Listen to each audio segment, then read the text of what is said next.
down a bit, yeah. Yeah, it's okay. There you Yeah. are. Yeah, go slowly. Well, I'll begin again. Today, Honorable William Samoei Ruto,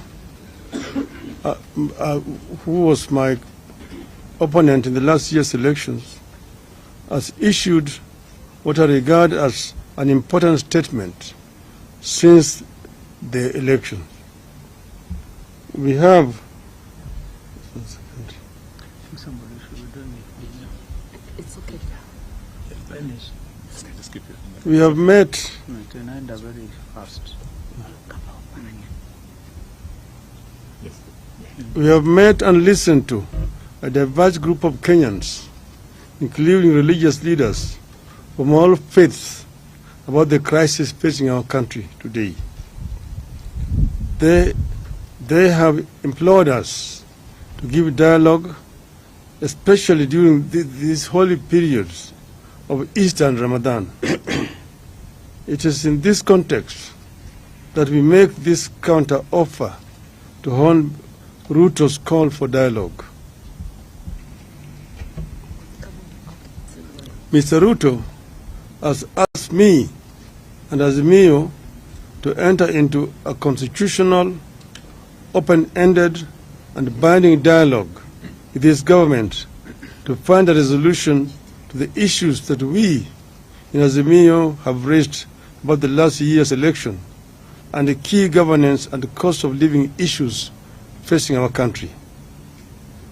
As Kenyans know, we disputed the 2022 election results declared by the then IBC chairman, Wafula Chebukati, and a minority of 2 commissioners against the express decision of a majority of 4 commissioners to reject those results.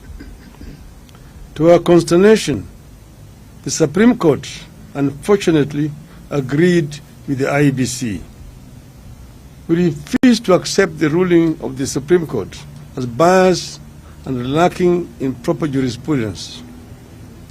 Since then, we have widely consulted with the people of Kenya throughout the width and breadth of this great country of ours.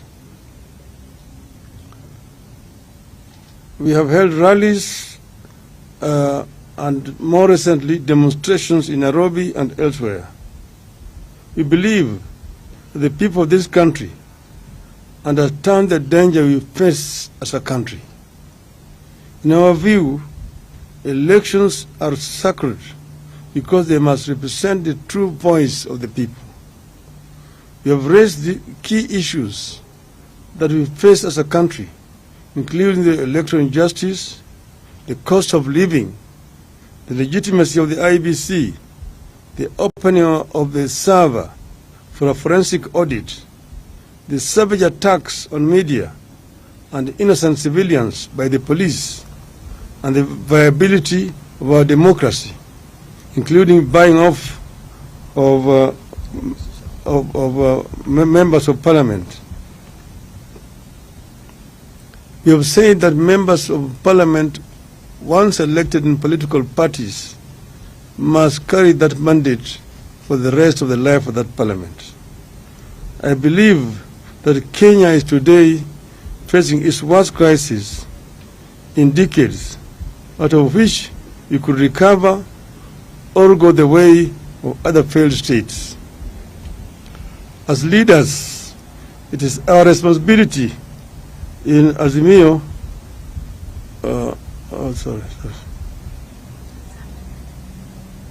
As leaders, it is our responsibility in Azimio la Umoja to save this country from the catastrophe.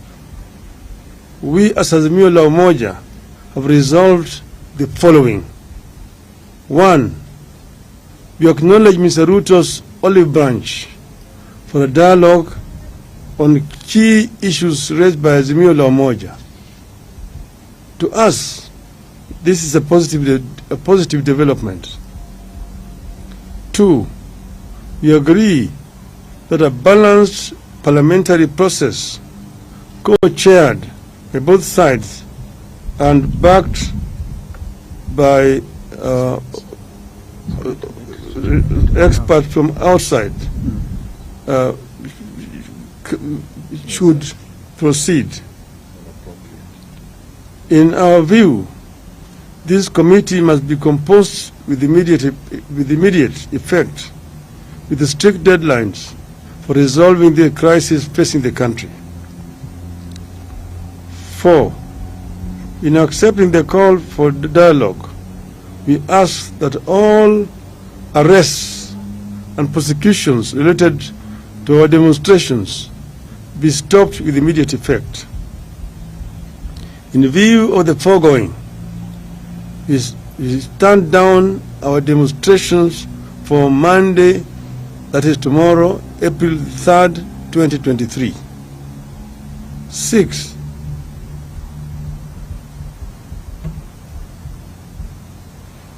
But in doing so, we want to emphasize that the right to assemble, to demonstrate, petition, and to speak are ironclad as provided for in our Constitution.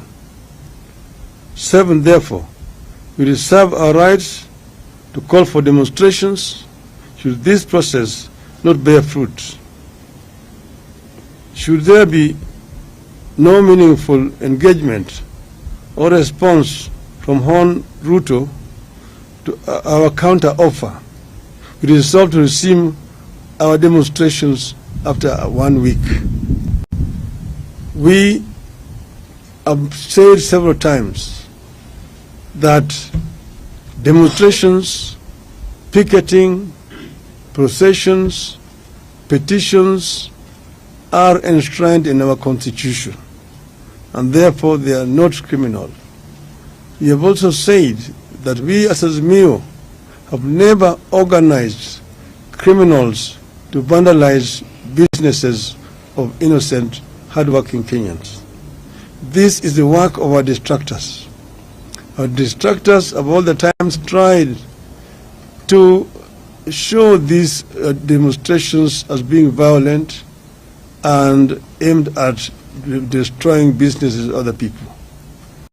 We want them to desist from doing so. And we want to underscore the point that demonstrations are a fundamental right of each and every Kenyan. Therefore, we would like to see other organizations, particularly human rights organizations, stand out and condemn these heinous acts which have been committed by the state. There have also been excessive use of force by the police. Police officers are meant to keep law and order.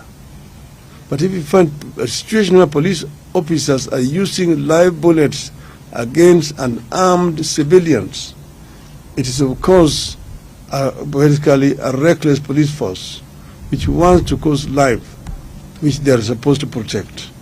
We actually protest in the strongest terms possible about this violation of the fundamental rights of our people.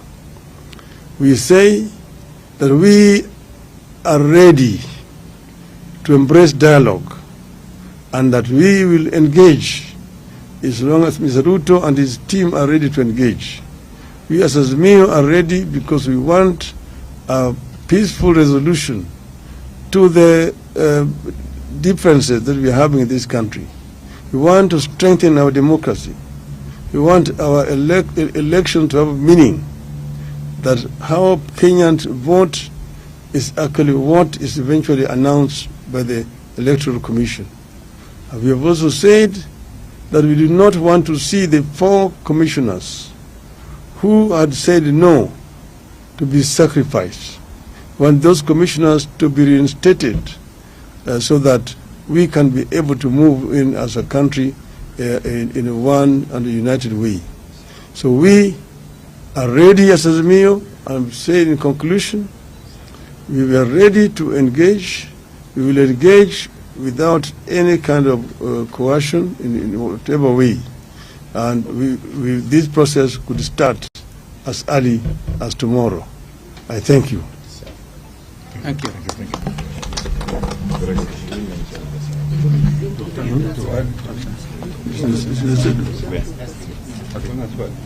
Yeah.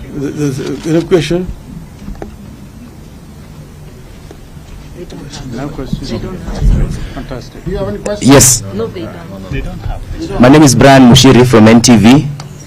What is your position on the cost of living? Because there are some who engaged in the weekly protest because of the high cost of living that the country is currently experiencing.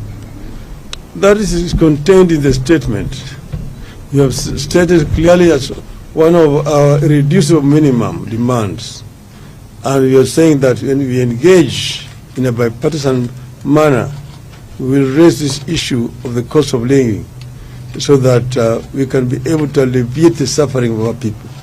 You have said that at times like this, we should go back to subsidies which are being applied by the former regime so that the cost of living can come down to the majority of our people.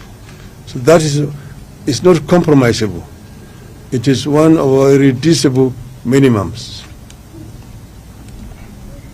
Thank you. Good. Thank you. Well done.